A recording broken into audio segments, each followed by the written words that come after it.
سال دنعيها وحا قضيه ويانا حبيب الله محمد صلوات الله وسلامه عليه وعلى أصحابه أجمعين.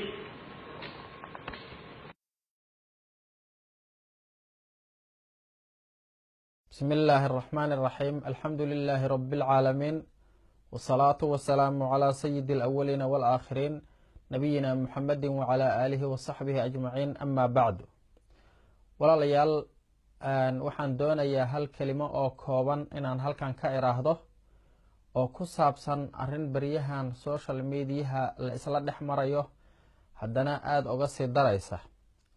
waxaa la yidhaahdaa idaa sakata ahlulxaqi can ilbaatil danna ahlulbaatili annahum cala alxaq.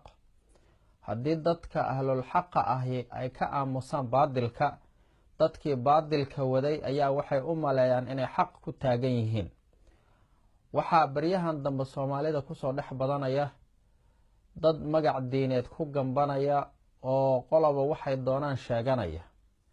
waxaan arkayna baryahan facebookyada qolo wadaada ah oo nin aada u ammaanaya oo boonbooninaya, ninkaas maaragtay mar gabayo ku tirinaya ayagoo magaciisa sheegaya oo sheekh bilow leeraa leh oo xataa ku sallinaya oo salligii qaabkii soomaaliga loo qori jiray ay ku dhex qorayaan.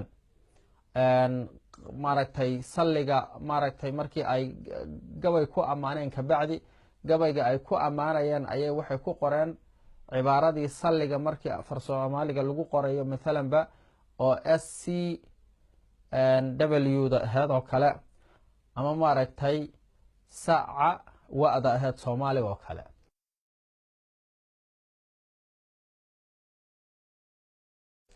mar kale waxaa arkaysaa ayagoo leh waa sheekh jilaani oo soo noolaaday ama maaragtay soo laabtay ama maaragtay sheekh jilaanigii weeye. laakiin wixii oo dhan waa la iskala yimid. waxa weeye waxaa jira nin wadaad ah oo gaalkacyo jooga oo hadda dad badan oo dhalinyaro ah ee la rabay inay wax bartaan, inay diinta bartaan, inay ummadda iyo dalka iyo dadka u shaqeeyaan la rabay, marin habaabin ku wada. wadaadkaa sawirkiisiina inta soo qaatay ee meel u dhigay ay maaragtay ay masaxanayaan. waxa meesha loo masaxanayaa ninkaani waaba nin uu aaminsan yahay inuu rasuulullaahi maxamed yahay. waxaad dhagaysataan hadalkiisa, bal dhagaysta. uu leeyahay waxaa dhinacaygan yaalla xabiibullaahi maxamed. u fiirso. meeshaan dhinacayga waxaa qadiya ويانا حبيب الله محمد صلوات الله وسلامه عليه وعلى أصحابه أجمعين. miyaan hadalkaasi hadal kufriya noqonayn? ma nebi maxamed calayhi salaatu wasalaam ayuu bicture ka hayaa ama sawir ka hayaa? mase ninkan oo qoraalkaas ay hoos uga qoran tahay sheekh bilow oo xataa salli asagoo ku qoran yahay iyo magaciisa sheekh bilow ay ku qoran tahay,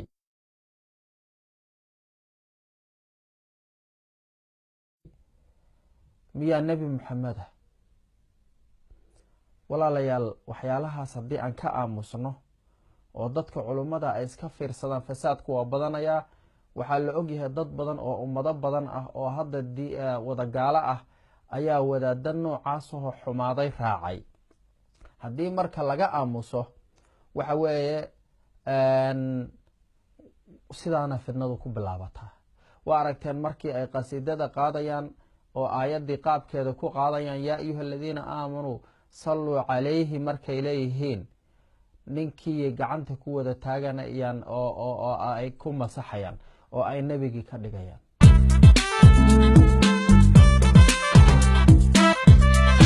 إن النبي أولى من نفسكم أولى، حب النبي حق على أهل العلا. يا أيها الذين آمنوا صلوا وسلموا على محمد. يأمرون صلوا عليه ما سلام. يا أيها الذين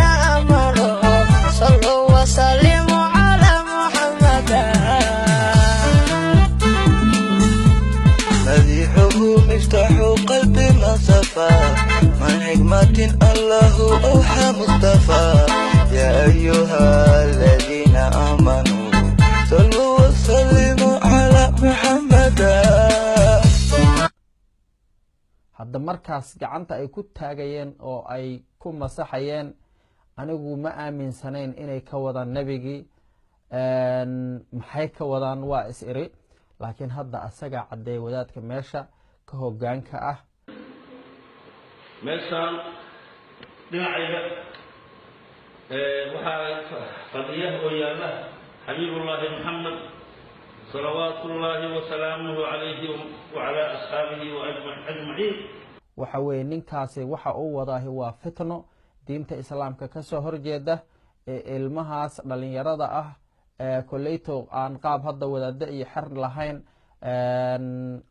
uu meesha kusoo aruushuu rabaa diinta inuu ka fidneeyo iyo iimaankooda u fidneeyo waxaan soo jeedinayaa dadka dhalinyarada iyo dadka culummada iyo dadka soomaalida inay arrintaas ka hortagaan haddii aysan ka hortaginna fidnadaasi inay sii ballaaran doonto maalmo ka hor asaga ammaantiisay wadeen maalmo ka hor waa sheekh jiilaaniyo soo laabtay lahaayeen maantana waa nabiyullaahi maxamed ay taagan yihiin berrina hadduu rabo ilaahay weyuu soo istaagaya walaalayaal wadaad la yaqaan oo soomaaliya oo sheekh bilow la yidhaahdo inuu maanta yidhaahdo sawirkiisii waa nabiyullaahi maxamed waa fahmi kartaan waxa ay arrintaasi tahay waa fitno bilowgeed weeye waxa weeye wax oo shaki ku jirana ma ahan xukumkeedu waa fitno oo diintii islaamka lagu cayaarayo balaayo iyo dhibaato cusubna lagu bilaabayo oo kuwii hore ka daran ha laga hortago oo dadka la degan ninkaas ha iska qabtaan